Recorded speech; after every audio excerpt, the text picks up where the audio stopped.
මානව ඉතිහාසයේ මිනිසා විසින් සිදු කරපු විශිෂ්ටතම සොයා ගැනීම තමයි භාෂාව කියලා කියන්නේ.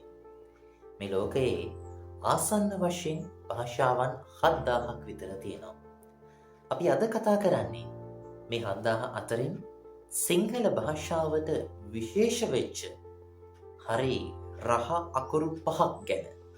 මේ රහ අකුරු 5 තමයි සංඥක අකුරු. ගා ජ ඩ ද බ.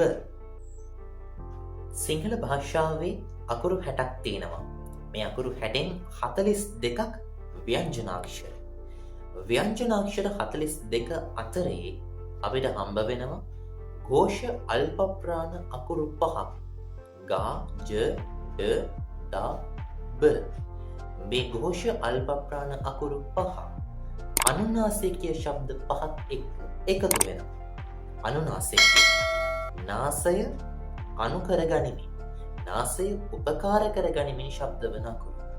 නා ඤ න නා ම. අර පෙර කියපු ഘോഷ අල්ප ප්‍රාණ අකුරු 5 මේ කියන අනුනාසිකීය අකුරු 5 එක්ක එකතු වෙලා එකට ශබ්ද වෙද්දී සංඥක අකුරු හැදෙනවා.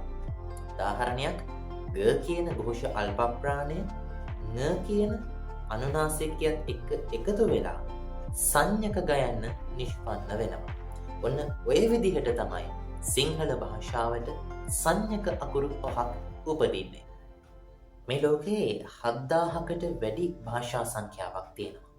විශ්වාස කරන්න මේ 7000කට වැඩි භාෂා අතරින් සංඥක කියන ශබ්දයට ඒ ශබ්දාකාරයට වෙනම අකුරුමය සංකේතයක් දීලා තියෙන එකම භාෂාව අපේ සිංහල භාෂාව විතරමයි. ඉතින් සංඥක ශබ්දය කවදා කොතැනකදී හෝ ලියන්නට ඕනේ නම් අපිට පාවිච්චි කරන්න පුළුවන්කම තියෙන්නේ සිංහල භාෂාව විතරමයි. වෙනත් බසකින් අපි අමාරුවෙන් අකුරු ගැට ගහලා හරි සංඥක අකුරක් ලිව්වොත්, සංඥක ශබ්දයක් ලිව්වොත් අපිට ඒක හරියට උච්චාරණය කරගන්න බෑ.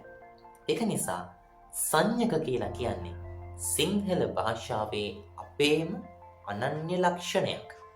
මේ වගේ තවත් දේවල් දැනගන්න, භාෂාව ගැන රස මහිමය ඉගෙන ගන්න එකතු වෙලා ඉන්න එළබස් ලකර අපි එක්කම